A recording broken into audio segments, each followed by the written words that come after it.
Kuha ito ng CCTV sa isang bahay sa Mangaldan, Pangasinan. Kitang umakyat sa compound ang lalaking ito at gumapang sa loob para hindi makita ng mga dumadaang motorista.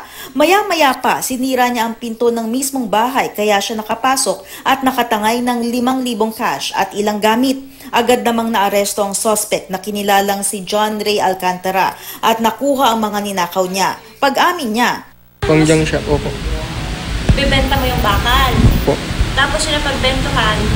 Panginom po. Panginom. Pangmirenda. napag-alamang bukod sa nahulikam na pagnanakaw, meron pa siyang ibang nabiktima. Ang suspect na yan talagang notorious na sa Barangay Tubag. Ilang beses na namin nahuli yan. Tapos ang dami ng blotter sa kanya na talagang yung aktibidad na yan talagang kagagawan niya. Sa Makati City, wala ring takas ang 5 miyembro umano ng grupong notorious daw sa pandurukot. Yan ay matapos mabisto ng ilang pasahero ng bus ang kanilang modus. Kwento ng isang biktima na nadukutan ng cellphone.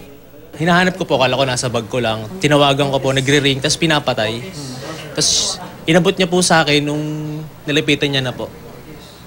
Tapos habang nagre-ring, inabot pa.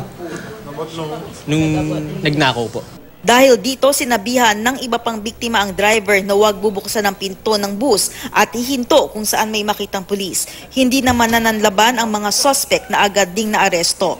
Na-recover sa kanila ang mga nakaw na gamit.